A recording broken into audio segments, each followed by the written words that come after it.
सभी को जय मसीह की।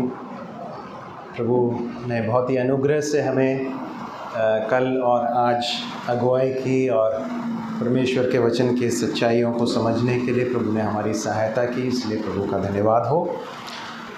हम जो सीख रहे थे उसी को जारी रखेंगे। हमने देखा था कि बहनों की भूमिका मंडली में, नए नियम की कलीसिया में क्या है, इस बात को देखते समय हमने पहले देखा कि प्रभु यीशु मसीह की सेवकाई में भी कुछ स्त्रियों को हम उनके साथ यात्राएं करते हुए और उनकी सेवकाई को समर्थन करते हुए या सपोर्ट करते हुए अपनी संपत्ति से उस सेवकाई के लिए सहायता करते हुए देख सकते हैं।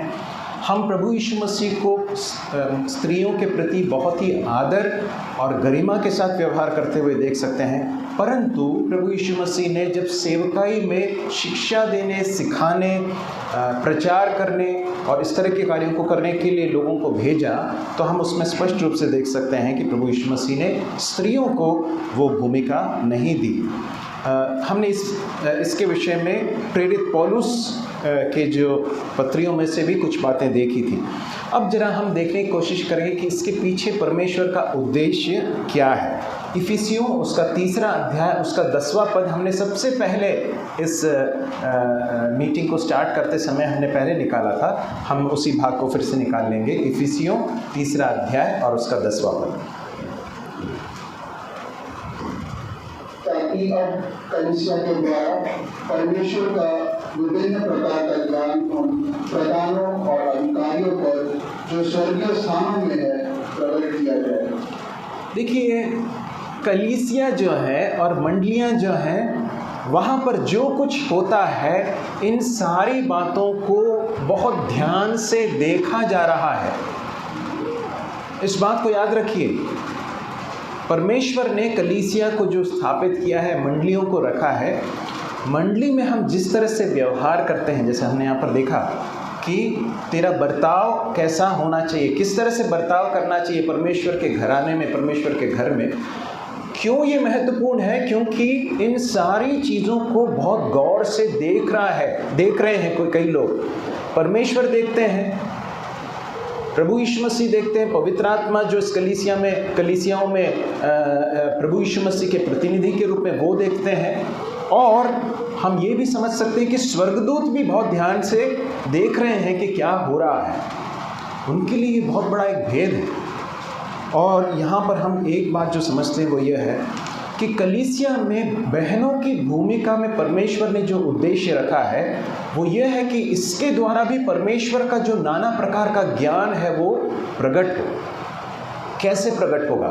हम इफिसियों की पत्री में पढ़ते हैं कि परमेश्वर ने विवाह को, वैवाहिक जीवन को कलीसिया और मसीह के बीच के संबंध के एक प्रतिबिंब के रूप में, परछाई के रूप में, एक उदाहरण के रूप में रखा है।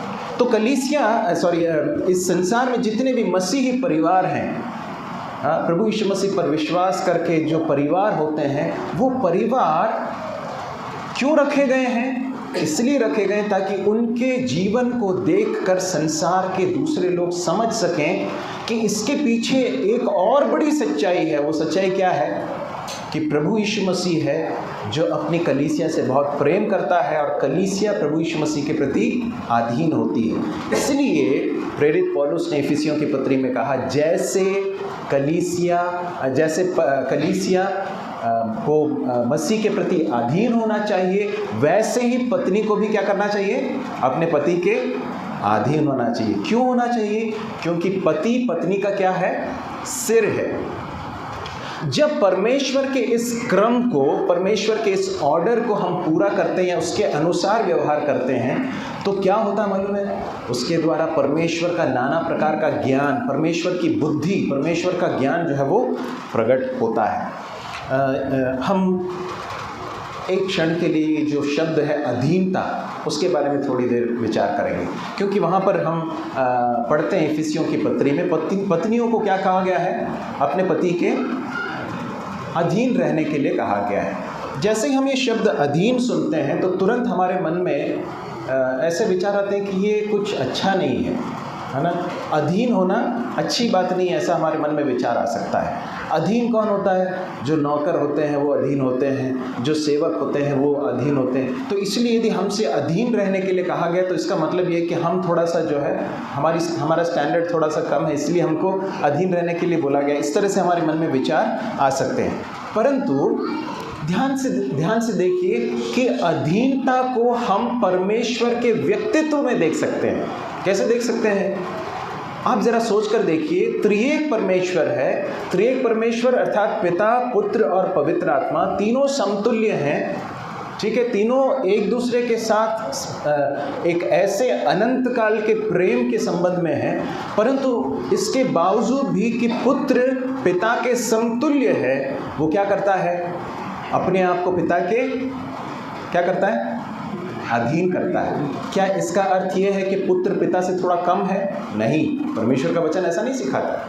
वचन स्पष्ट सिखाता है कि पिता, पुत्र और पवित्र आत्मा समतुल्य हैं, परंतु पुत्र अपने आप को अपनी भूमिका के लिए, जिस कार्य को करने के लिए परमेश्वर पिता ने उनको भेजा है, उसके लिए अपने आप को क्या करते हैं? पिता के अधीन करते हैं।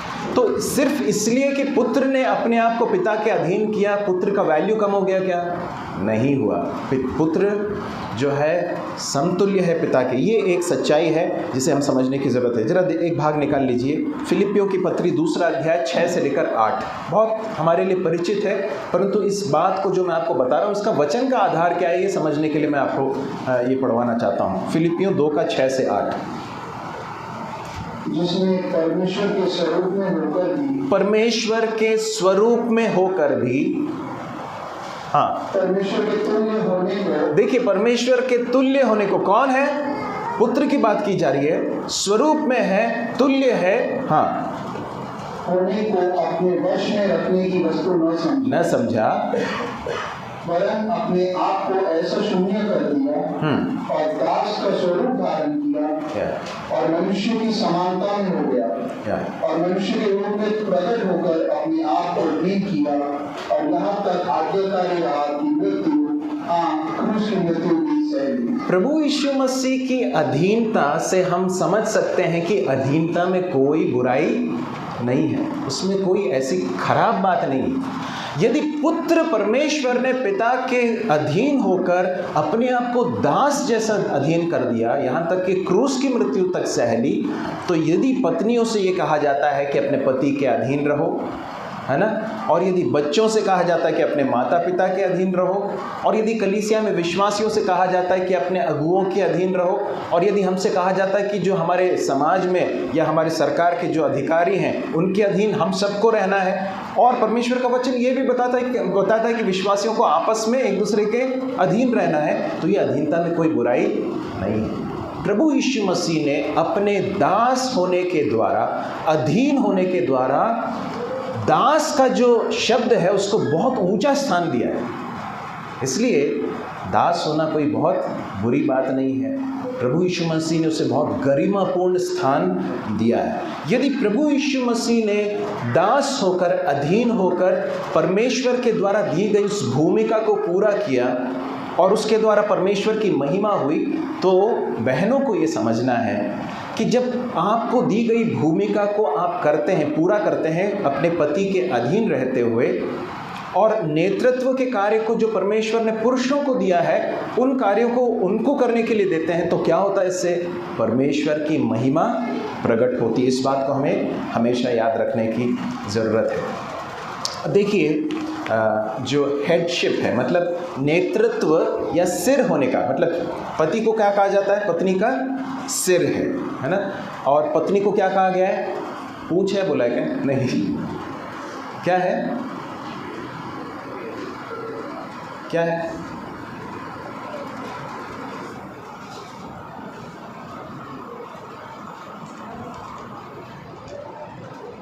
परमेश्वर ने जब पहले आदम को बनाया ना, उसके बाद फिर हवा को बनाया। कैसे बनाया जी? उसकी पसली में से, हाँ, सहकर्मी, उसके लिए एक सहायक बनाऊंगा बोला, लेकिन सहायक से भी कई बार लोग कंफ्यूज हो जाते हैं। सहायक मतलब असिस्टेंट, असिस्टेंट मतलब दर्जे में थोड़ा कम, ऐसा सोचते हैं, है ना। तो कहाँ से ली हड्डी? हाँ, पसली में से ली, पसली में से एक हड्डी ली और उससे परमेश्वर ने उसे बनाया और उससे हवा को बनाकर परमेश्वर ने उसके सामने प्रस्तुत किया। और उसको देखते से ही आदम को समझ में आ गया कि ये मेरे हड्डी में की हड्डी और मेरे मांस में का मांस है। मेरे प्रिय भाइयों और बहनों, परमेश्वर ने अपनी बुद्धि में ये सारी चीज़ें की हैं। परमेश्वर ने जब आदम को बनाया तो जिस तरह से परमेश्वर ने अपने हाथों से उसे सृजा, वैसे ही परमेश्वर ने स्त्री को भी अपने हाथों से सृजा। ऐसा नहीं कहा कि चलो आदम तो हो गया, अब इसके लिए एक सहायक बनाते, चलो हवा हो जाए, ऐसा बोला क्या? नहीं, परमेश्वर ने अपने हाथों से उसे सृजा। एक और बात ध्यान दिया आपने, जिस तरह से परमेश्वर ने आदम को एक जीवित प्राणी बना दिया, वैसे ही परमेश्वर ने हवा को भी एक जीवित प्राणी बनाया। और परमेश्वर की दृष्टि, और वहाँ पर लिखा है, जरा भाग निकाल लीजिए ताकि आपको वचन से ये सारी चीज़ें मिलती रहें। उत्पत्ति की पुस्तक निकाल लीजिए, उसका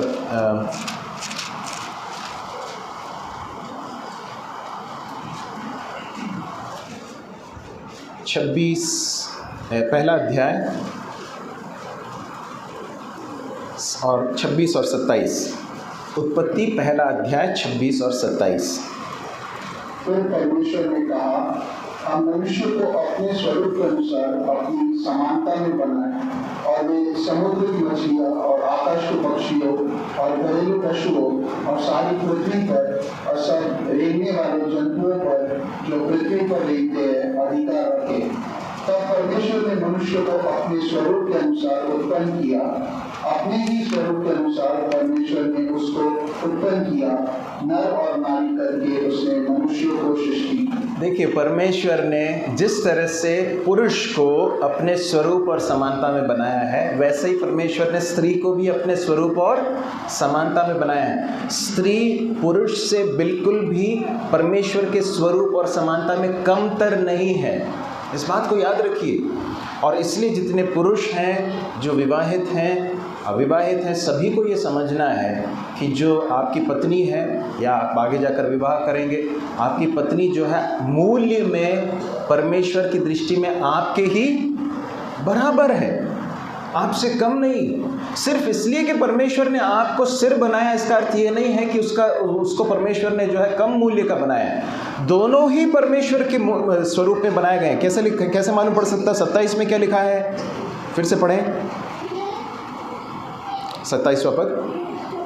परमेश्वर ने अपने स्वरूप के अनुसार उत्पन्न किया, अपने ही स्वरूप के अनुसार परमेश्वर ने उसको उत्पन्न किया, नर और नारी करके उसने मनुष्यों की सृष्टि की। तो ये नर और नारी दोनों ही परमेश्वर के स्वरूप और समानता में बनाए गए। तो इसलिए ये जो रोल दिया गया ना, रोल मतलब क्या है? भूमिका। कौन सी भूमिका? पति को ये भूमिका दी गई है कि वो नेतृत्व करे, पत्नी को ये कहा गया है कि तुम उनके नेतृत्व के अधीन रहकर अपने कार्य को, अपनी जिम्मेदारी को पूरा करो। ये पुरुष के या स्त्री के मूल्य पर आधारित नहीं। आप समझ रहे इसका अर्थ क्या है?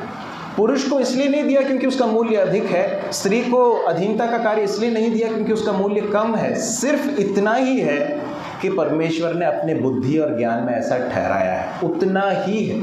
इसलिए पुरुषों को घमंड करने की कोई बात नहीं है और स्त्रियों को अपने बारे में कुछ कम होकर सोचने की भी ज़रूरत नहीं। ये सिर्फ एक असाइंड रोल है, ये सिर्फ दी गई एक भूमिका है।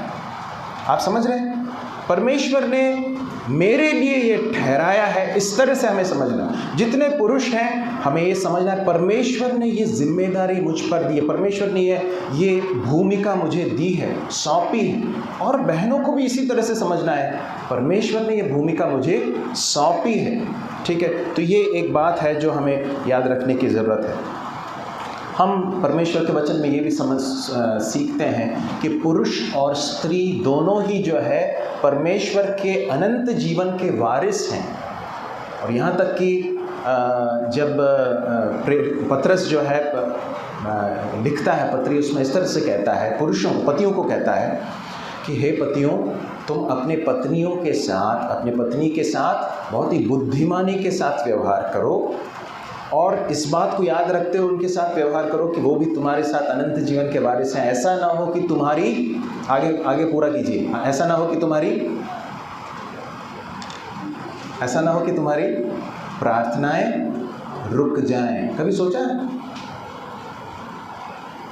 मतलब यदि पति पुरुष जो है अपने पत्नी के साथ अगर एक तरह से जैसा परमेश्वर चाहता वैसे अगर उनके साथ व्यवहार नहीं करता तो आपकी प्रार्थनाएं रुक सकती हैं।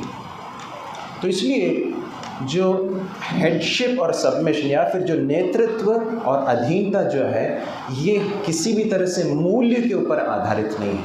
परमेश्वर ने सिर्फ इसे ठहराया है, परमेश्वर की योजना में ठहराया है, और इसका सबसे अच्छा उदाहरण हम हमारे प्रभु यीशु मसीह में देखते हैं, जिन्होंने अपने आप को अधीन किया। यदि उन्होंने अधीन किया है तो हमें अधीन होने में किसी भी तरह से कोई हिचकिचाहट नहीं होनी चाहिए। कुछ भागों को हम जरा जल्दी से देखेंगे। निकाल लीजिए पहला तीमुथियुस 5वां अध्याय और उसका 14वां पद। इसलिए मैं चाहता हूँ कि जवान विवाह करे और बच्चे जने और घरबार संभाले और किसी विरोधी का बदनाम करने का अवसर न दे। तीतुस 2 अध्याय और उसका 4 और 5 भी पढ़ने, ताकि वे जवान स्त्रियों को चेतावनी देती रहे कि अपने पतियों को बच्चों से प्रीति रखे और संयमी पतिव्रता घर का कारोबार करने वाली भली और अपने अपने पति के अधीन रहने वाली हो, ताकि परमेश्वर के वचन की ना होने पाए। ताकि परमेश्वर के वचन की निंदा ना होने पाए। देखिए, परमेश्वर ने अपने ज्ञान में होकर ऐसा ठहराया है कि पत्नी को पति के अधीन रहना है। ठीक है, अब इस बात को जरा सोच कर देखें। पुरुष कई बार ऐसा सोचते हैं कि मुझे तो परमेश्वर ने सिर बनाया है तो मुझे किसी के प्रति अधीन होने की ज़रूरत नहीं है। ऐसा है क्या? ऐसा है क्या? स्त्री का सिर कौन है? वचन के अनुसार पुरुष है। पुरुष का सिर कौन है? मसीह है ना? तो हर पुरुष को भी अपने सिर अर्थात प्रभु यीशु मसीह के अधीन होकर अपने जीवन को व्यतीत करने के लिए बुलाया गया है। पुरुष को भी अधीन रहना है। ऐसा नहीं कि पुरुष को अधीन रहना है, नहीं रहना है। उसका सिर कौन है? मसीह है, इसलिए उसे मसीह के अधीन रहकर अपनी जिम्मेदारी को पूरा करना है। कई बार इस चीज़ को नहीं समझा जाता, इसलिए अनेक जो पुरुष है, भाई लोग जो हैं, कई बार ये सोचते हैं कि हमें सिर्फ अधिकार चलाने के लिए परमेश्वर ने बुलाया, इसलिए वे कई बार बहुत ही गलत रीति से अपने पत्नियों के साथ व्यवहार करते हैं। परमेश्वर का वचन इसके लिए कोई अनुमति नहीं देता है। एक पुरुष जब अपने सिर के साथ समय व्यतीत करता है, सिर की अधीनता में व्यतीत करता है, प्रभु के साथ, प्रभु के वचन में समय व्यतीत करके परमेश्वर के वचन से अपने पारिवारिक जीवन के विषय में जब निर्देश पाता है, तब वो एक सिर के रूप में अपनी भूमिका को सबसे उत्तम तरीके से कर पाता है। Are you getting this? आप लोग हैं यहाँ पर? और यदि वो नहीं करेगा तो एक सिर के रूप में वो अपनी भूमिका को अच्छी तरह से कर पाएगा क्या? नहीं कर पाएगा। इसलिए अधीनता जो है वो सभी लोगों को है, और पुरुषों को और स्त्रियों को, सबको कलीसिया में जो अगुए हैं उनके प्रति भी अधीन रहने के लिए कहा गया है। तो परमेश्वर हमारी सहायता करे कि इसे हम किसी भी तरह से नकारात्मक रीति से न लें, बल्कि बहुत ही परमेश्वर के उद्देश्यों को समझते हुए इस बात को देख सकें। इस बात को इस तरह से समझने की ज़रूरत है कि ये मेरे जीवन की बुलाहट है। देखिए, इस शब्द को भी आप अगर हो सके तो नोट कर लीजिए। This is God's calling for me, है ना? ये परमेश्वर की बुलाहट, हर व्यक्ति के लिए परमेश्वर की एक बुलाहट है। पुरुषों के लिए परमेश्वर की एक बुलाहट है, स्त्रियों के लिए परमेश्वर की एक बुलाहट है। परमेश्वर ने बहनों को क्या बुलाहट दी है? कि अपने पति के प्रति अधीन होकर रहें। कलीसिया में शिक्षा देने, सिखाने, अधिकार के कार्यों को करने के लिए नहीं दिया है, परंतु इसका अर्थ ये नहीं है कि उनका काम जो है कम मूल्य का है। परमेश्वर ने उन्हें जिम्मेदारियां दी हैं जो बहुत महत्वपूर्ण है। यदि आप इफिसियों की पत्री 5वें अध्याय में आएंगे, विशेषकर जब अधीनता के बारे में आता, कई बार बहनों को लगता है कि अरे बहुत ज़्यादती हो गई। मैं आपको बताना चाहता हूँ कि पुरुषों को जो निर्देश दिए गए ना, आप जरा निकाल कर देखना आप उसको। पुरुषों को जो निर्देश दिए गए वो बहनों को दिए गए निर्देशों से बहुत ज़्यादा हैं, और उनकी जिम्मेदारी बहुत ज़्यादा है। उनको जो दिया गया काम है वो बड़ा है, तो उसके हिसाब से उनकी जिम्मेदारी और जवाबदेही भी बहुत ज़्यादा है। इसलिए ना, ये कोई प्रिविलेज नहीं, ये कोई क्या बोलना चाहिए, कोई अधिकार या स्थान नहीं है, परंतु ये एक बुलाहट है। इस तरह से हमें याद रखने की ज़रूरत है। हम जब अपनी बुलाहट को पूरा करते हैं, जब अपने अपने क्रम में, देखिए आप, ये जो अधीनता जो शब्द है वो एक मिलिट्री वर्ड है। जो यूनानी शब्द है उसमें उसको कहते हैं हुपटासो। उसका अर्थ यह है मिलिट्री रैंक में, जो सेना होती है उसमें रैंक होते हैं ना, अलग अलग रैंक के लोग होते हैं, अलग अलग अधिकारी होते हैं। तो हर व्यक्ति का एक रैंक होता है। रैंक मतलब एक स्थान होता है, और हर व्यक्ति से अपने अपने रैंक के अनुसार व्यवहार करने की अपेक्षा की जाती है। ये है अधीनता का मतलब। परमेश्वर ने हम सबको अलग अलग रैंक में रखा है, और जब हम अपने अपने रैंक में रहते हुए परमेश्वर के उद्देश्यों को पूरा करते हैं तो उससे क्या होता मालूम है? परमेश्वर का ज्ञान प्रकट होता है, परमेश्वर की महिमा होती है। स्वर्गदूत देख रहे हैं कलीसिया में क्या चल रहा है। और मैं आपको एक और बात बता दूं कि बहनों को जो सिर के ऊपर कवरिंग, क्या बोलते हैं उसको, ओढ़ना, हाँ, सिर के ऊपर जो कवर करने के लिए जो बात कही जाती है, उसका कारण क्या मालूम है? ये है, हम उस बात को बहुत विवरण में देखने के लिए हमारे पास समय नहीं है, परंतु वो एक सबमिशन का या फिर अधीनता का एक प्रतीक है। प्रभु हमारी सहायता करे कि हम इन सारी चीज़ों को बहुत ही गंभीरता से ले सकें। तो फिर बहनों की सेवकाई जो है वो कौन कौन से क्षेत्रों में हो सकती है ना? विशेषकर जो बुज़ुर्ग महिलाएं हैं उनके लिए परमेश्वर का वचन एक बहुत महत्वपूर्ण बात बताता है। तीतुस की पत्री 2 अध्याय 4 और 5, जरा कृपया उस भाग को निकाल लीजिए। तीतुस की पत्री 2 अध्याय 4 और 5। ताकि वे जवान स्त्रियों को चेतावनी देती रहे कि अपने पतियों और बच्चों से प्रीति रखे और संयमी पतिव्रता घर पर कारोबार करने वाली भली और अपने पति के अधीन रहने वाली हो, ताकि परमेश्वर के वचन की निंदा न होने पाए। या देखिए, जो बुजुर्ग बहनें हैं उनको परमेश्वर का वचन कहता है कि वे जो जवान बहनें हैं उनको क्या करें? सिखाएं। तो उनको सिखाने का एक क्षेत्र है, लेकिन वो क्षेत्र कौन सा है? बहनों के बीच में रहते हुए बहनों के जो जवान बहनें हैं उन्हें सिखाने के लिए परमेश्वर का वचन बताता है। इसके अलावा परमेश्वर का वचन बताता है कि बहनों का जो कार्य क्षेत्र है उसमें सबसे प्रमुख जो कार्य क्षेत्र है वो कौन सा मालूम है? घर। कौन सा है? घर वो क्षेत्र है जहाँ पर परमेश्वर ने बहनों को बहुत बड़ी भूमिका दी है। हम तीमुथियुस के बारे में पिछले दिनों अंकल बता रहे थे, तो हमने इस बात को सुना था कि तीमुथियुस की माँ और तीमुथियुस की नानी दोनों के बारे में प्रेरित पौलुस बहुत ही प्रशंसा की बातें कहते हुए कहता है कि तेरी नानी ने और तेरी माँ ने, तेरी नानी ने जो बातें तेरी माँ को सिखाई और उसके बाद तेरी माँ ने जिस तरह से वो तुझे सिखाई। तो देखिए किस तरह से एक आत्मिक महिला का, एक भक्ति का जीवन जीने वाली एक बहन का प्रभाव किस तरह से लोगों के ऊपर हो सकता है। हो सकता है कि आप नेतृत्व के कार्य में ना हो, परंतु आप अनेक नेतृत्व करने वाले लोगों को तैयार करने वाले, परमेश्वर के द्वारा बनने वाले माध्यम बन सकते हैं मेरी प्रिय बहनों। इसलिए अपनी भूमिका को कभी भी कम होकर मत देखिए। परमेश्वर ने आपको जो स्थान दिया है वो बहुत बड़ा है। आपका जो परिवार में जो स्थान है वो बहुत अहम है। अपने पति के अधीन रहते हुए पत्नी अपने घर को एक बहुत ही सुंदर, बहुत ही एक सुहावना, शांति से और आनंद से परिपूर्ण एक स्थान के रूप में बनाने में एक पत्नी की, एक माँ की भूमिका जो है बहुत बड़ी होती है।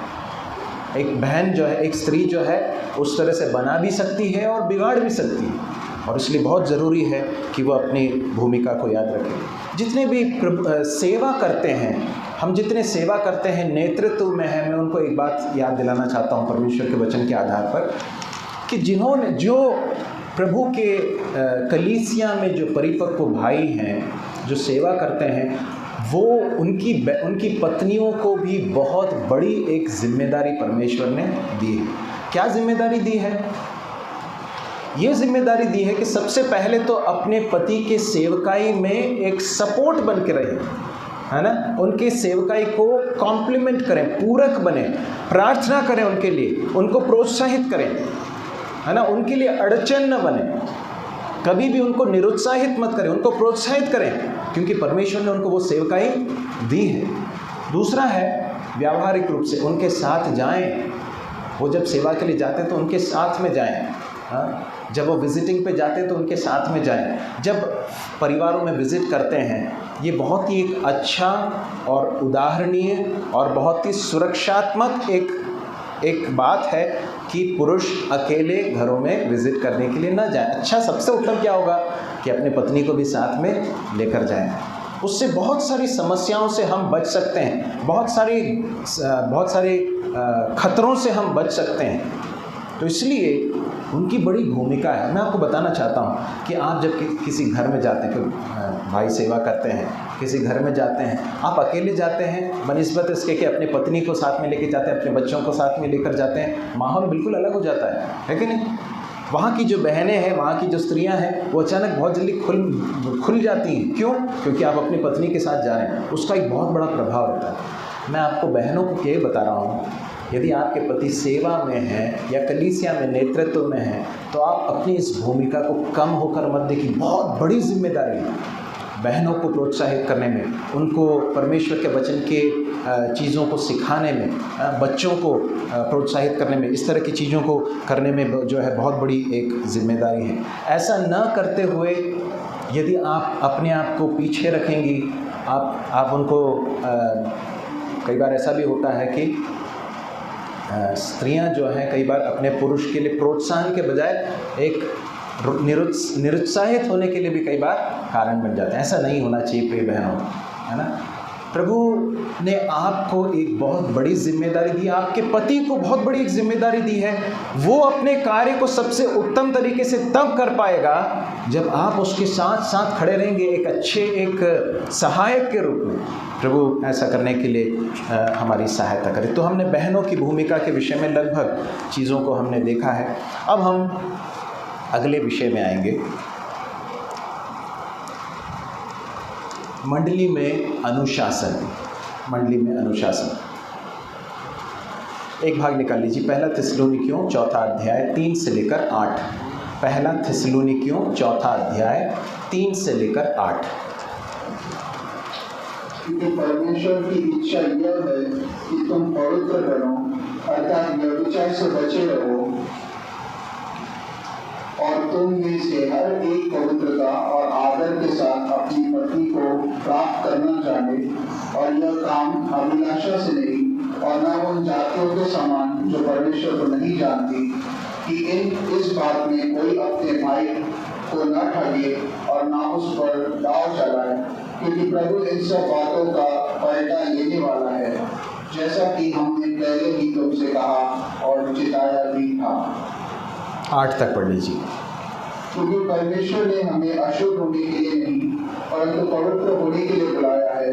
इस कारण जो इसे तुच्छ जानता है वह मनुष्य को नहीं परंतु परमेश्वर को तुच्छ जानता है, जो अपना पवित्र आत्मा तुम्हें देता है। परमेश्वर की इच्छा यह है कि तुम कैसे बनो? पवित्र बनो। और अंतिम भाग में हमने देखा जिसने अपना पवित्र आत्मा तुम्हें दिया है।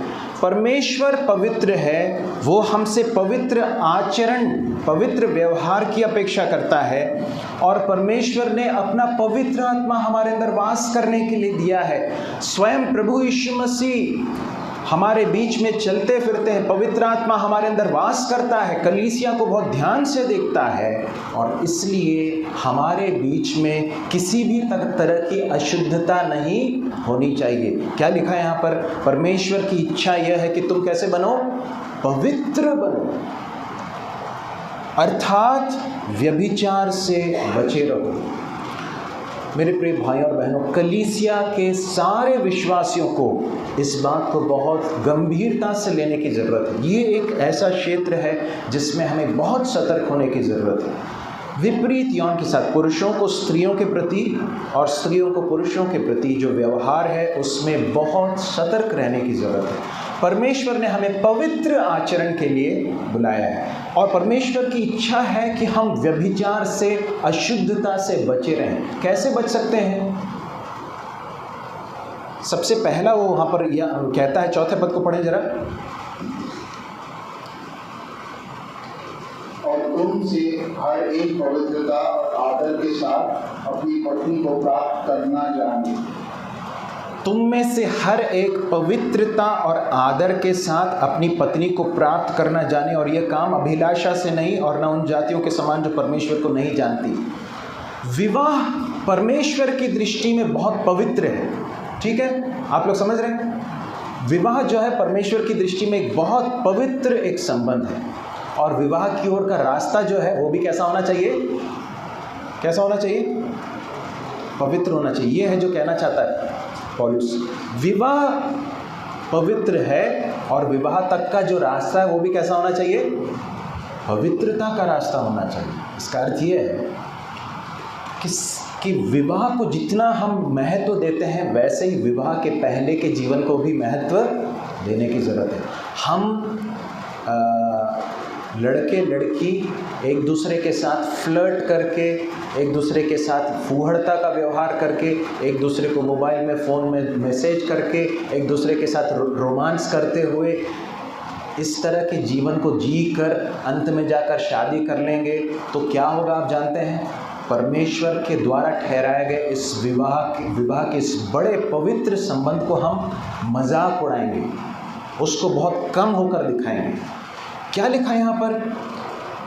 उन जातियों के समान जो परमेश्वर को नहीं जानती, ये काम अभिलाषा से नहीं होना चाहिए। मतलब वैवाहिक जीवन में प्रवेश करने या फिर एक लाइफ पार्टनर को प्राप्त करने का, पत्नी को प्राप्त करने का जो काम है या फिर जो प्रक्रिया है, उसमें अभिलाषा का कोई स्थान नहीं होना चाहिए। वो वासना के कारण नहीं होना चाहिए। मैं सिर्फ शारीरिक रूप से किसी लड़की को देखकर आकर्षित हो जाता हूँ और जाकर शादी कर लेता हूँ, ऐसा नहीं होना चाहिए। ऐसा कौन करते हैं? वो लोग करते हैं जो परमेश्वर को नहीं जानते हैं। इसलिए विश्वासियों के बीच में विवाह एक बहुत महत्वपूर्ण बात है। ये हमारे कलीसिया के विषय से थोड़ा हटकर है, फिर भी मुझे ऐसा लगता है कि बताना चाहिए, क्योंकि आप सब अलग अलग कलीसियाओं से हैं और कई जवान भी होंगे, कुछ लोगों का विवाह होना होगा। मैं आपको बताना चाहता हूँ, अपने आप को शुद्ध रखिए, पवित्र बनाए रखिए। एक समय आएगा जब परमेश्वर आपको विवाह के उस संबंध में आने के लिए परमेश्वर आपको सहायता करेगा, लेकिन तब तक और उसके बाद भी अपने आप को क्या रखना है? पवित्र रखना है। अपने आप को पवित्र रखना है। अन्य जातियों के समान जो परमेश्वर को नहीं जानती, उस निर्णय में को लेने में जो है जिस तरह से वे लोग करते हैं वैसा हमको नहीं करना है। विवाह के लिए प्रार्थना कीजिए कि परमेश्वर की इच्छा मेरे जीवन में पूरी हो, और विवाह के लिए इंतज़ार कीजिए, परमेश्वर के वचन के अनुसार निर्णय लीजिए। किसी भी लड़की से जाकर या किसी भी लड़के से जाकर विवाह नहीं करना है, परंतु परमेश्वर की इच्छा को जानते हुए प्रार्थना पूर्वक कलीसिया के अगुओं के मदद से, हाँ, इन सारी बातों को ध्यान रखना ज़रूरी है। कई लोगों ने इन सारी चीज़ों का मखौल उड़ाया और उसके कारण उनका जीवन बर्बाद हो गया है। हम इस बात को ध्यान से याद रखें। एक और बात जो वो इसमें कहता है वो यह है, 6वें पद को पढ़ें,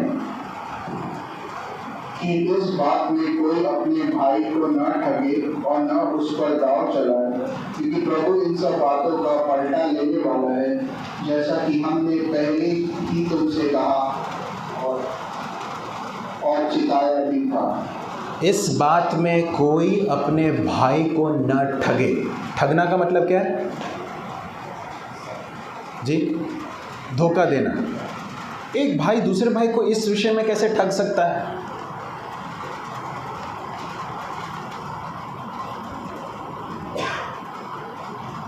यदि एक भाई किसी दूसरे भाई की पत्नी के साथ अनैतिक व्यवहार करता है तो वो अपने भाई को क्या कर रहा है? ठग रहा है। धोखा दे रहा है। और याद रखिए परमेश्वर का वचन क्या कहता मालूम है? प्रभु इन सब बातों का पलटा लेने वाला है। का मजाक नहीं है, ये हल्की बात नहीं है। हम किस तरह से अपने कलीसिया के भाई बहनों के साथ व्यवहार करते हैं, इन सारी बातों को परमेश्वर बहुत ध्यान से देख रहे हैं। हमारी दृष्टि कैसी होनी चाहिए? जब हम पुरुषों को, मैं बोल रहा हूँ, हम जब स्त्रियों को देखते हैं या फिर स्त्रियाँ पुरुषों को देखती हैं, हमारी दृष्टि कैसी होनी चाहिए? वैसी ही होनी चाहिए जैसा कि प्रभु देखता है हमें, है ना। उसमें पवित्रता होनी चाहिए, उसमें किसी तरह की वासना नहीं होनी चाहिए, परंतु परमेश्वर का भय हमारे अंदर होना चाहिए जब हम अपनी बहनों के साथ जब रिलेट करते हैं। तीमुथियुस को लिखते समय प्रेरित पौलुस जो है एक बहुत सुंदर बात कहता है। इस भाग को निकालेंगे, 5वां अध्याय, पहला तीमुथियुस 5वां अध्याय 1 और 2। किसी बूढ़े को न डाल, पर उसे पिता जानकर समझा दे, और जवानों को भाई जानकर, बूढ़ी स्त्रियों को माता जानकर, और जवान स्त्रियों को पूरी पवित्रता से बहन जानकर समझा दे। या तो परमेश्वर का वचन बताता है पुरुषों को स्त्रियों के प्रति कैसा व्यवहार रखना है। जो बुजुर्ग हैं उनको माँ के रूप में देखते हुए, और जो जवान स्त्री हैं उनको कैसे देखते हुए? बहनों के रूप में देखते हुए पूरी शुद्धता में आचरण करना है। मेरे प्रिय भाइयों और बहनों, कलीसिया में पवित्रता बहुत ज़रूरी है। मैं इन सारी बातों को बताने के बाद ही अनुशासन में आना चाह रहा था। क्यों? क्योंकि यदि पवित्र परमेश्वर किस तरह का आचरण हमसे चाहता है, यदि वो नहीं समझेंगे तो फिर अनुशासन का क्या अर्थ है? तो परमेश्वर का वचन हमें स्पष्ट बताता है कि इन चीज़ों को यदि हमने ध्यान नहीं दिया तो परमेश्वर स्वयं उसका पलटा ले सकता है। 7वां पद, वापस पहला थिस्सलुनीकियों 4 अध्याय के 7वें पद को पढ़ें, 7 और 8। क्योंकि परमेश्वर ने हमें अशुद्ध होने के लिए नहीं, परंतु पवित्र होने के लिए बुलाया है। इस कारण जो इसे तुच्छ जानता है वह मनुष्य को नहीं, परंतु परमेश्वर को तुच्छ जानता है, जो अपना पवित्र आत्मा तुम्हें देता है। परमेश्वर ने हमें अशुद्ध होने के लिए नहीं परंतु पवित्र होने के लिए बुलाया है। जो इसे तुच्छ जानता है वो मनुष्य को नहीं परंतु परमेश्वर को तुच्छ जानता है। इसलिए भाइयों बहनों को हमेशा एक गरिमापूर्ण दूरी बनाए रखना बहुत ही ज़रूरी है। फिज़िकल डिस्टेंस भी बहुत ज़रूरी है। हम जब आपस में मिलते हैं तो एक गरिमापूर्ण दूरी हो, और न सिर्फ शारीरिक दूरी बनाए रखना ज़रूरी है परंतु साथ साथ एक भावनात्मक दूरी भी बनाना बहुत ज़रूरी है। बहनों को यदि कोई बात, अपनी समस्याओं को शेयर करना है तो उसके लिए बहनें हैं, है ना। वे अगर भाइयों के साथ शेयर करेंगी तो वो एक समस्या का कारण बन सकता है, और उसके ठीक उल्टा भी ऐसा भी हो सकता है। तो इसलिए हमें शारीरिक दूरियों को बनाए रखना है और भावनात्मक दूरियों को भी हमेशा बनाकर रखना है, ताकि कलीसिया में किसी तरह की अशुद्धता या व्यभिचार की बातें न होने पाए। परंतु यदि एक भाई पाप करता है तो फिर उसके साथ कैसा व्यवहार होना चाहिए?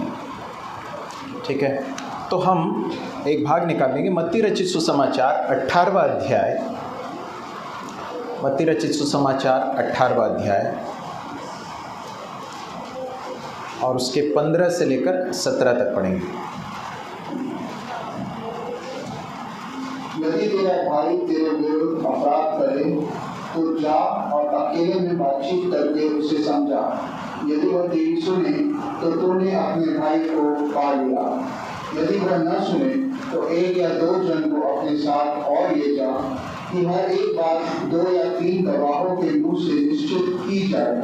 यदि वह उनकी भी न माने तो कलीसिया से कह दे, परंतु यदि वह कलीसिया को भी न माने तो उसे अन्य जाति और महसूल लेने वाले जैसा जान। तो ये एक ऐसा एक दृश्य है जिसमें एक भाई दूसरे भाई के विरोध में कुछ पाप करता है। क्या है वहाँ पर लिखा नहीं है, परंतु अगर कोई भाई, किसी भाई को लगता है उस भाई ने मेरे प्रति कुछ गलत व्यवहार किया तो क्या करना चाहिए? क्या करना चाहिए? सीधे जाकर 10 लोगों से बात करना चाहिए क्या? नहीं। क्या लिखा है वहाँ पर?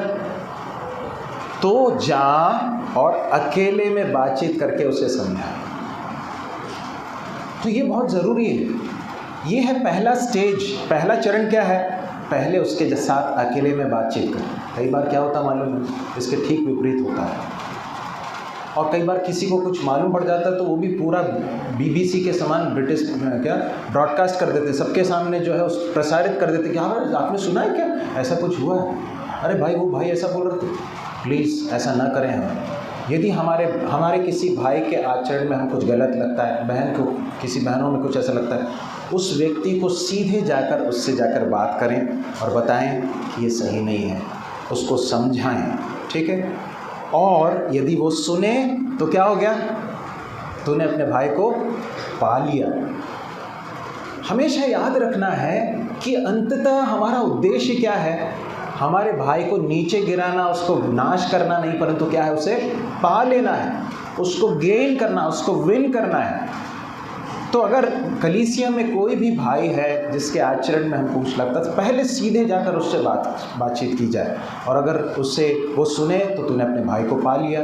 यदि वह न सुने तो फिर क्या करना है, 1 या 2 जन को अपने साथ ले जा। ये 1 या 2 जन कौन है, कलीसिया के विश्वासियों को लेके जाना ना, भाई को लेके जा, अपने साथ ले जा कि हर एक बात 2 या 3 गवाहों के मुँह से सुनिश्चित की जाए। यदि उनकी भी ना माने तो क्या करना है, फिर कलीसिया से कह दे। यदि वो कलीसिया की भी ना माने तो उसका मतलब ये समझ लो कि वो भाई नहीं है, वो भाई होने का नाटक करता है, परंतु वो भाई नहीं है। यदि वो अपने भाई की नहीं बात मानता और उसके बाद भाइयों की बात नहीं मानता और उसके बाद कलीसिया की भी बात नहीं मान रहा है, तो उसको कैसे ट्रीट करना है, अन्य जाति और महसूल लेने वाले की जैसे जाए।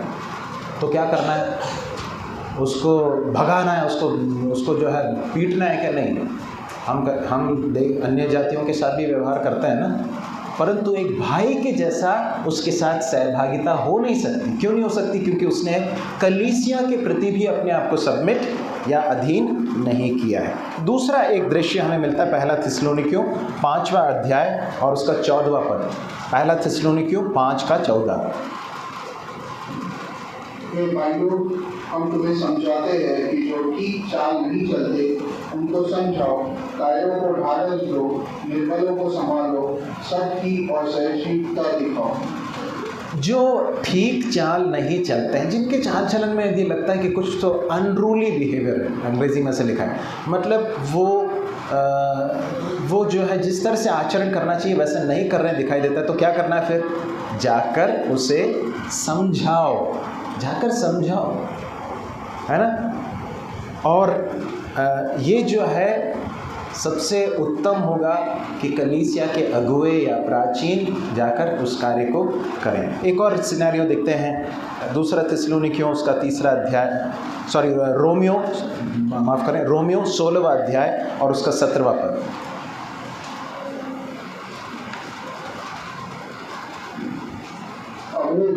मैं तुमसे विनती करता हूँ कि जो लोग उस शिक्षा के विरुद्ध जो तुमने पाई है फूट डालने और ठोकर खिलाने का कारण होते हैं, उन्हें ताड़ लिया करो और उनसे दूर रहो। उनको ताड़ लिया करो, मतलब उनको परख लो, समझ लो कौन है ये ऐसे लोग हैं जो कलीसिया में क्या करते हैं, फूट डालते मतलब गुटबाजी करके समूह बनाने की कोशिश करते हैं, तोड़ते हैं कलीसिया को। ऐसे लोगों को क्या कर दो, उनको ताड़ लो, मतलब समझ लो, और उसके बाद उनसे क्या करो, उनसे दूर रहो। अंग्रेजी में लिखा है अवॉइड सच मैन, ठीक है।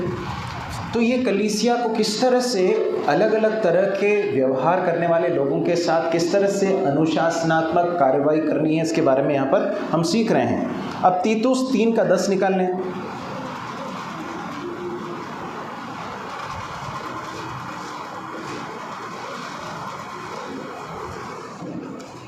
किसी पाखंडी को 1-2 बार समझा बुझाकर उसे अलग यह जानकर कि ऐसा मनुष्य भटक गया है और अपने आप को दोषी ठहराकर पाप करता रहता है। पाखंडी लिखा है, अंग्रेजी में लिखा है हेरेटिक, जो परमेश्वर के जो बुनियादी शिक्षाएं हैं उनको रिजेक्ट करता है, उनका तिरस्कार करता है। क्या करना है उसको, फिर से पढ़ेंगे।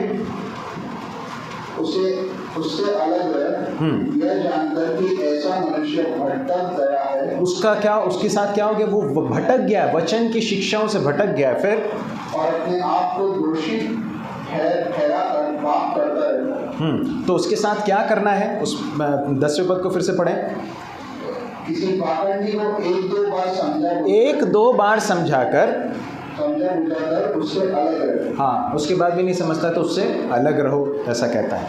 अब अगले भाग में आ जाए। पहला कुरिन्थियों 5वां अध्याय 11वां पद और 13वां पद।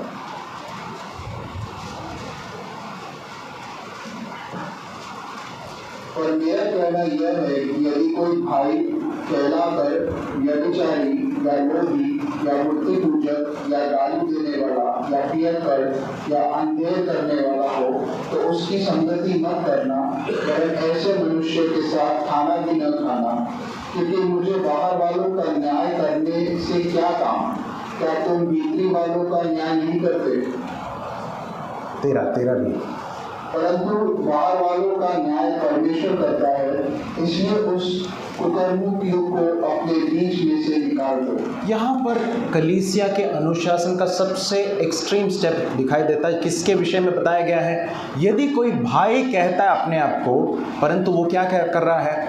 व्यभिचारी है, लोभी है, मूर्ति पूजक है, गाली देने वाला है, पियक्कड़ है, अंधेर करने वाला है, तो क्या करना है? उसकी संगति मत करना, ऐसे मनुष्य के साथ खाना भी न खाना।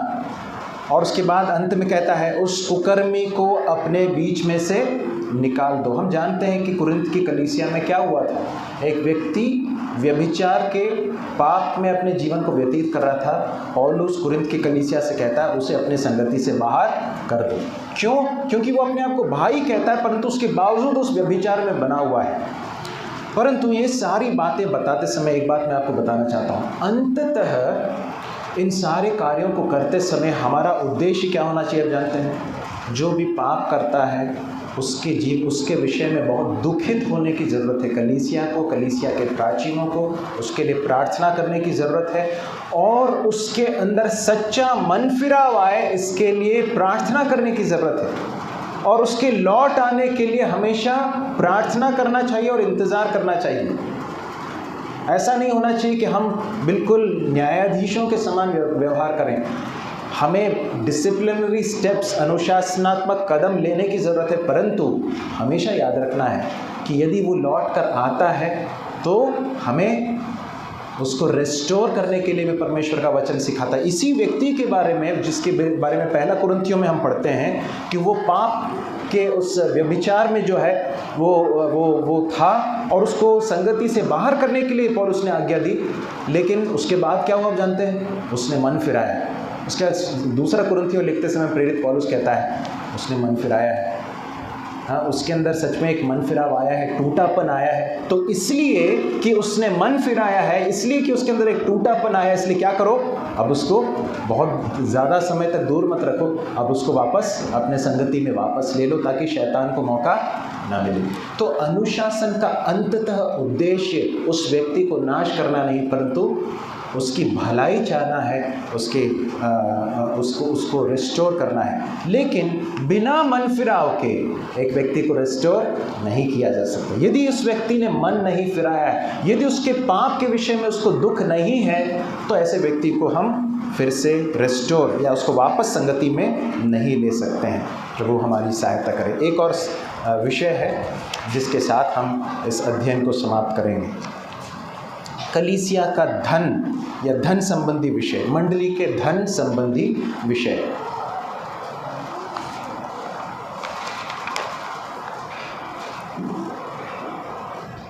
अब हम जब कलीसिया में मिलते हैं तो जब सप्ताह के पहले दिन आते हैं तो हम सब अपनी अपनी कमाई में से एक भाग लाकर प्रभु को देते हैं। क्यों देते हैं? क्योंकि वहाँ पर एक बक्सा रखा हुआ, इसलिए क्या? क्यों देते हैं?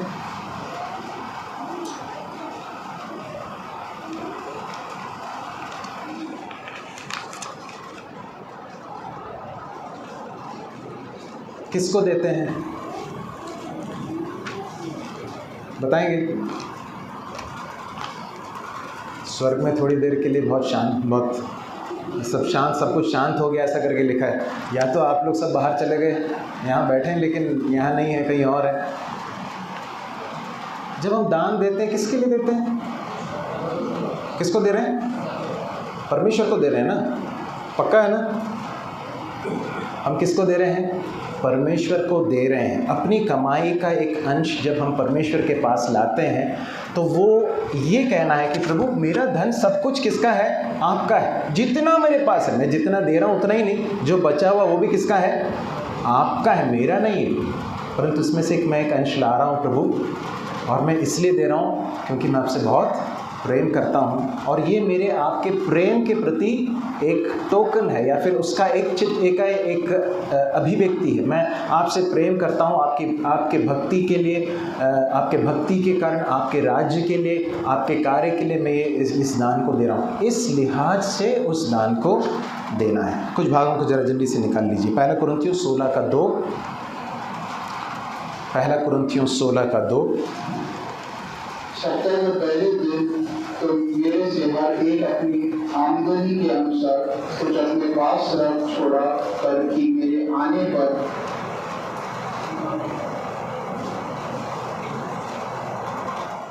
चंदा न करना पड़े। हाँ, तो यहाँ पर लिखा है कि हमारा जो देना है वो बहुत ही उसमें क्रम होना चाहिए। कैसा होना चाहिए? सप्ताह के पहले दिन हम जब मिलते हैं तो क्या करते हैं? हम अपनी आमदनी के अनुसार हमें देना है। कितना देना है? परमेश्वर का वचन नए नियम में एक बात सिखाता नहीं है। पुराने नियम में यहूदियों को, इजरायली लोगों को दशमांश देने के लिए कहा गया था, लेकिन वो दशमांश भी जो है वास्तव में 1/2 नहीं था, उससे कहीं अधिक बढ़कर हो जाता था, क्योंकि हर चीज़ का दशमांश देते थे वो लोग, है ना। तो इसलिए आज वर्तमान में नए नियम की कलीसिया में परमेश्वर ने ऐसा कुछ नियम नहीं रखा है कि दशमांश ही देना है। हो सकता है आप 1/5 भी दे दें, 1/4 दें, कुछ लोग आधा भी देते हैं। ये सब परमेश्वर और आपके बीच की बात है। परंतु इसलिए कि परमेश्वर के वचन में हम पुराने नियम में कम से कम लोगों को 1/2 या दशमांश तो देते हुए देखते हैं, तो कम से कम उतना तो करने के लिए हमें हृदय होना चाहिए कि हम अपने कमाई का एक हिस्सा परमेश्वर के लिए अलग करके रखें। ये हम किसको दे रहे हैं? प्रभु को दे रहे हैं, है ना। इस लिहाज से देना है। और उसके बाद फिर दूसरा कुरिन्थियों 8वां अध्याय और उसके 5वें पद को पढ़ लें। और जैसे हमने आशा की थी वैसे ही नहीं, वरन उन्होंने प्रभु को फिर परमेश्वर की इच्छा से हमको भी अपने आप को दे दिया। अब यहाँ पर जो बात बताई गई है, मकीदुनिया नाम के एक स्थान पर कलीसिया थी, और वहाँ की कलीसियाओं के ऊपर जो अनुग्रह हुआ उसके बारे में पौलुस बताता है। वे लोग बहुत बड़े क्लेश में थे, बहुत भारी कंगालपन में थे। आप सुन रहे हैं मेरी बात को? मकीदुनिया के विश्वासी कंगाल थे, और सिर्फ कंगाल नहीं थे परंतु भारी कंगाल थे। परंतु जब उनको समझ में आया कि यरूशलेम में विश्वासी जो है वो लोग बहुत तकलीफ में हैं, तो उन्होंने क्या किया मालूम? क्या लिखा है उसके दूसरे पद में? लिखा है कि क्लेश की बड़ी परीक्षा में उनके बड़े आनंद और भारी कंगालपन में उनकी उदारता बहुत बढ़ गई। और चौथा पद पढ़ेंगे भाई। और इस दान में और पवित्र लोगों की सेवा में भागी होने के अनुग्रह के विषय में हमसे बार बार बहुत विनती की। सोचकर देखिए ये लोग क्या कर रहे हैं, कितना सुंदर चित्र है। ये लोग क्या कर रहे हैं मालूम? यरूशलेम की विश्वासी बहुत मुसीबत में है। जब मकीदुनिया के विश्वासियों को मालूम पड़ा तो वे लोग पौलुस से कहते हैं प्लीज़ हमको थोड़ा सा देने दो। पौलुस बोल रहा होगा शायद नहीं आप लोग ऑलरेडी बहुत भारी कंगाली में हैं। नहीं हमको देना ही है, हमको देना ही है। क्या लिखा है यहाँ पर? बार बार बहुत विनती की करके लिखा है। मेरे प्रिय भाई और बहनों, हमारे प्रभु ने एक बात सिखाया, क्या मालूम है? कि देना देने से उत्तम है। परमेश्वर ने सिखाया। और मुझे याद आता है, मैं जब सेवा के लिए निकलने वाला था उस समय पर मेरे पिताजी ने मुझसे कहा तुम प्रभु की सेवा के लिए निकल रहे हो, तो उसका मतलब ये नहीं कि अब तुम्हें देना जो है सब बंद करना है, तुमको सिर्फ लेना है। परंतु जब जो भी तुम्हें प्रभु देता है उसमें से प्रभु के लिए देना हमेशा, कभी भूलना नहीं इस बात को। और वो बहुत डिसिप्लिन्ड थे, बहुत अनुशासित थे उस कार्य में। उनकी मृत्यु के बाद उनके ऑफिस में एक ब्राह्मण उनके कलीग थे, वो आए, उपाध्याय था उनका समय, आए और बोले कि आप जानते हैं हमारे सैमुअल साहब जो है वो उनके सैलरी के मिलने के बाद घर ले जाने से पहले उस सैलरी का जो जितना हिस्सा उनको वो सेवा के लिए बोलते थे, सेवा के लिए देते थे, वो पहले ही भेज देते थे, उसके बाद ही घर ले जाते थे। मैं अपने पिताजी की बड़ाई करने के लिए नहीं बोल रहा हूँ, मैं आपको सिर्फ प्रोत्साहन देने के लिए बोल रहा हूँ कि हमारे जीवन में जब हम इस एक बात को गंभीरता से लेते हैं, परमेश्वर उसे बहुत परमेश्वर प्रसन्न होते हैं। जो उदारता से देता है, जो आनंद के साथ देता है, परमेश्वर उससे खुश होता है करके हम परमेश्वर के वचन में पढ़ते हैं। पहला कुरिन्थियों 13:3 पढ़िए, पहला कुरिन्थियों 13वां अध्याय और उसका 3रा पद। यदि मैं अपनी संपूर्ण संपत्ति कंगालों को खिला दूं या अपनी देह जलाने के लिए दे दूं और प्रेम न रखूं तो मुझे कुछ भी लाभ नहीं। जब हम देते हैं प्रभु के लिए तो भी कैसे देना है? प्रेम से देना है, कुड़कुड़ाते हुए नहीं देना है। तो ये यहाँ पर एक व्यक्ति कह रहा है कि अगर संपत्ति बांट दूं उसके बाद भी प्रेम न करूं, उसका मतलब ऐसा हो सकता है कि पूरी संपत्ति बांट दी उस व्यक्ति ने लेकिन प्रेम नहीं है, ऐसा हो सकता है। इसलिए तो पौलुस कह रहा है, इसलिए हमको क्या करना है? हमारा हृदय प्रेम से परमेश्वर के प्रति और प्रभु के लोगों के प्रति प्रेम में प्रेरित होकर इस कार्य को करने की जरूरत है। एक और भाग जल्दी से निकाल लीजिए, 2 कुरिन्थियों 9:7।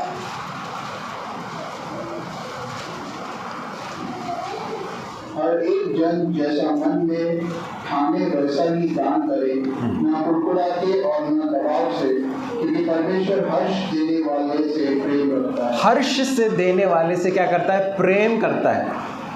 जो प्रभु के कार्य के लिए खुशी के साथ देता है, आनंद के साथ देता है, प्रभु उससे क्या करता है? प्रेम करता है करके लिखा। मत्ती रचित सुसमाचार में प्रभु यीशु मसीह ने ये बताया 6वें अध्याय में, समय नहीं है निकालने के लिए परंतु आप बाद में निकाल सकते हैं। हम पढ़ते हैं प्रभु यीशु मसीह कहते हैं जब तुम देते हो तो कैसे दो? फरीसियों के समान मत दो। वो लोग क्या करते हैं? दे के फिर ढिंढोरा पीटते कि मैंने दिया, या कुछ इस तरह से देते हैं कि लोगों को मालूम पड़ जाए कि हाँ मैंने दिया है। नहीं करना ऐसा, हमें सीक्रेटली देना है, ऐसे देना है कि किसी को ना मालूम पड़े, क्योंकि देखने वाला कौन है? हमारा पिता जो स्वर्ग में है, जो देखता है कि तुमने क्या किया वो तुमको प्रतिफल देगा। यदि तुमने सबके सामने दिखाने के लिए किया तो तुम्हारा प्रतिफल तुम्हें मिल चुका। तो इसलिए इस तरह से हमें देना है। कलीसिया की जो ज़रूरतें हैं वो बाहर से नहीं आती हैं, संसार से नहीं आती, वो कहाँ से आती है? विश्वासियों से ही आती हैं। एक भाग निकाल लीजिए, 3 यूहन्ना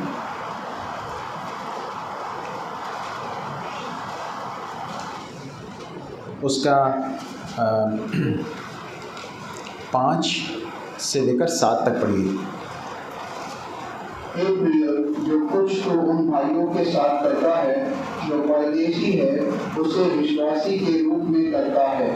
उन्होंने कलीसिया के सामने तेरे प्रेम की गवाही दी है। यदि तू उन्हें उस प्रकार विदा करेगा जिस प्रकार परमेश्वर के लोगों के लिए उचित है तो अच्छा करेगा, क्योंकि वे उस नाम के लिए निकले हैं और अन्य जातियों से कुछ नहीं लेते हैं। तो कलीसिया में जो धन आता है वो किसका आना चाहिए? विश्वासियों का आना चाहिए, क्योंकि वो प्रेम परमेश्वर के प्रति प्रेम में होकर दे रहे हैं। तो इसलिए कलीसिया की जो आर्थिक आवश्यकताएं वो कहाँ से पूरी होती हैं? कलीसिया के विश्वासियों से पूरी होती हैं। और एक कलीसिया पूरी रीति से दूसरी कलीसिया को सपोर्ट कर रही है, ऐसा भी अच्छा नहीं है ना।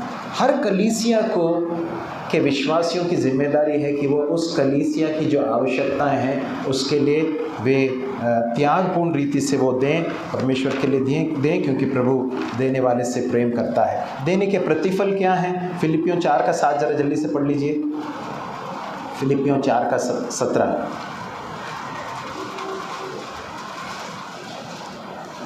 यह नहीं कि मैं दान चाहता हूँ, परंतु मैं ऐसा फल चाहता हूँ जो तुम्हारे लाभ के लिए बढ़ता जाए।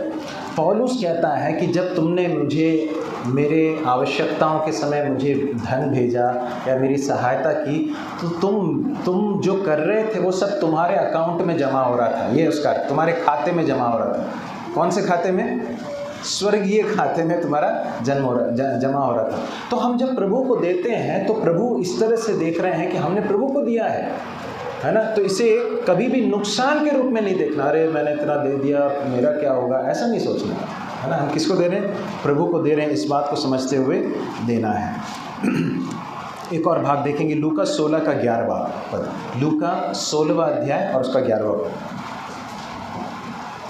इसलिए जब तुम अधर्म के धन से सच्चे न ठहरे तो सच्चा धन तुम्हें कौन सौंपेगा? यदि हम इस संसार के धन के बारे में विश्वास योग्य रहेंगे तो परमेश्वर हमें सच्चा धन सौंपेगा। सच्चा धन क्या है मालूम है? परमेश्वर के वचन की सच्चाइयाँ, ये है सच्चा धन। बाकी सब तो नश्वर है। क्या कर लेंगे हम? है कि नहीं? कई बार हमारे हृदय जो है ना बहुत धोखेबाज है। हमें ऐसा लगता है कि अरे नहीं, बटोर के रखूँगा तो फिर क्या होगा। तो परमेश्वर का वचन स्मरण दिलाता है कि हमारा परमेश्वर स्वर्ग और भूमि का परमेश्वर है, वो हमारी सहायता करने वाला परमेश्वर है। तो यहाँ पर हम ऐसा पढ़ते हैं कि जो इस मामले में विश्वास योग्य है परमेश्वर उसको सच्चा धन सौंपेगा। और यदि इस मामले में विश्वास योग्य नहीं है, इस संसार के धन के विषय में जो वफादार नहीं है, विश्वास योग्य नहीं है, परमेश्वर उसको सच्चा धन भी नहीं सौंपेगा।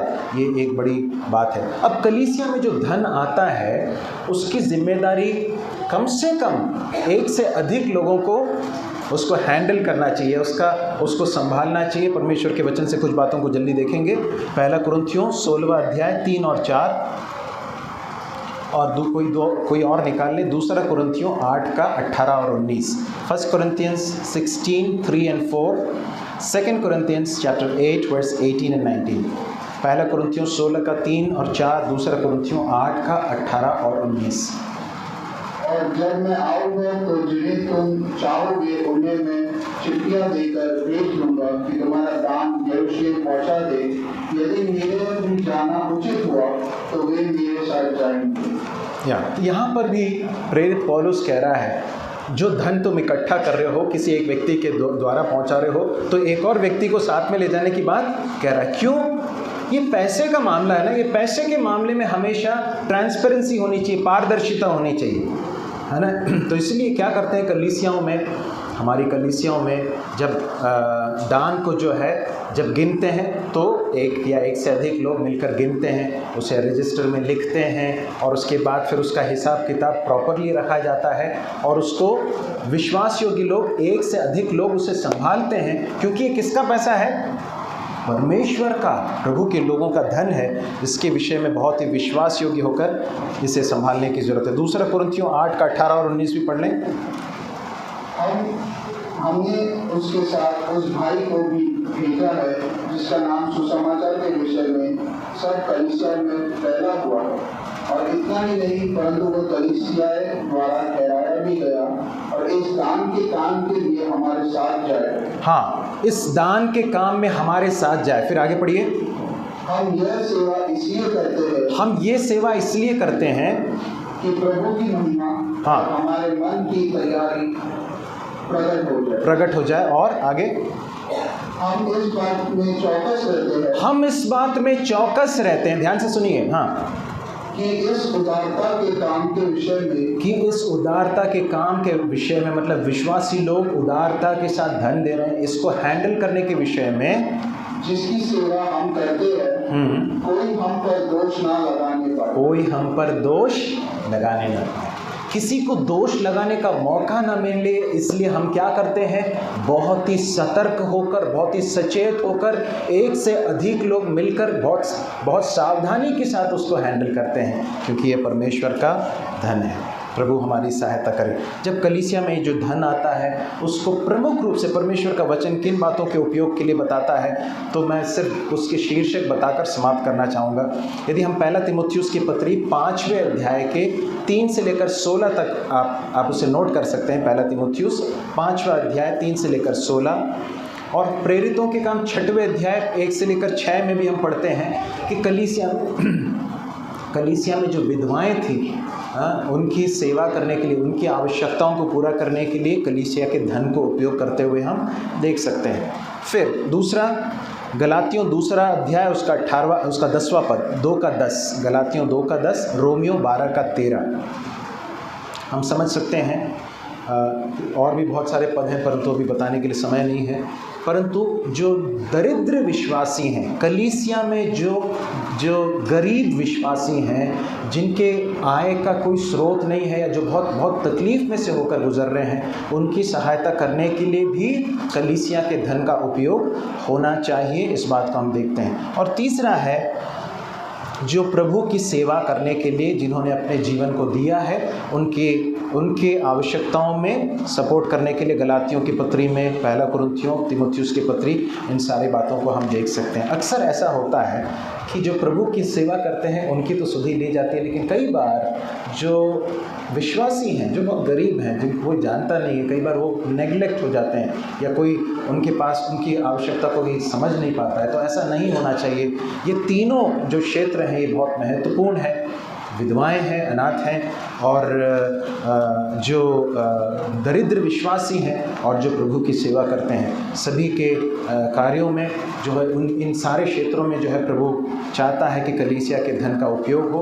प्रार्थनापूर्वक, बहुत ही प्रार्थनापूर्वक परमेश्वर के ऊपर भरोसा करते हुए, बहुत निर्भर होते हुए इन सारे कार्यों को करने की ज़रूरत है, ताकि परमेश्वर के नाम की महिमा इन सारी बातों के द्वारा हो। हमने कलीसिया के अर्थ को देखा, स्थानीय कलीसिया, सार्वभौमिक कलीसिया, कलीसिया का आरंभ कैसा हुआ, कलीसिया के कुछ चित्र देखे, महत्वपूर्ण सच्चाइयाँ देखी, मंडली के कार्य देखे, अगुए, विधियाँ, बहनों की भूमिका, अनुशासन, और फिर फाइनली हमने धन संबंधी विषय जो है कलीसिया के देखे। मैं जानता हूँ कि हम सबके लिए काफ़ी थोड़ा सा कठिन रहा है, परंतु फिर भी मैं सोचता हूँ कि ये आने वाले दिनों में हमारी मंडलियों के लिए बहुत ही बुनियादी शिक्षा के रूप में कार्य करेंगे। प्रभु सहायता करे।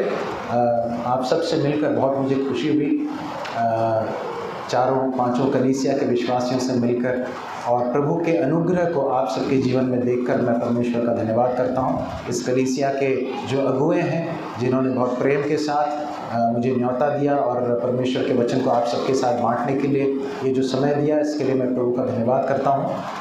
प्रभु आप सबको आशीष दे। मैं इंदौर में रहकर प्रभु की सेवा करता हूँ। मेरी पत्नी है बिंसी और 2 बच्चे हैं। बेटी का नाम सौम्या है और बेटे का नाम अनुग्रह है। हमारे लिए प्रार्थना करें। वहाँ पर एक छोटी सी मंडली है, तो उस मंडली के लिए भी प्रार्थना करें कि हम विश्वास योग्यता के साथ प्रभु की सेवा कर सकें। परमेश्वर के बड़े नाम की महिमा हो। हमारा प्रभु बहुत ही जल्दी आने वाला है और हम उसके आगमन की प्रतीक्षा कर रहे हैं। हमारा दूल्हा फिर से आने वाला है। प्रथम शताब्दी के कलीसिया के विश्वासी लोग जब आपस में मिलते थे और बिछड़ते थे तो एक बात कहते थे, आप जानते थे क्या कहते थे? ये लोग कहते थे मारानाथा। क्या कहते थे? मारानाथा। उसका मतलब हमारा प्रभु बहुत जल्दी आने वाला है। संसार की तकलीफ़ें और परेशानियां सब दूर हो जाएंगी। हमारा प्रभु बहुत जल्दी आने वाला है, लेकिन तब तक एक कलीसियाओं के रूप में, स्थानीय मंडलियों के रूप में प्रभु ने जो जिम्मेदारी हमें दी है, उसे विश्वास योग्यता के साथ करने के लिए प्रभु हमारी सहायता करे। परमेश्वर के बड़े नाम की महिमा आज से लेकर हमेशा तक होती रहे।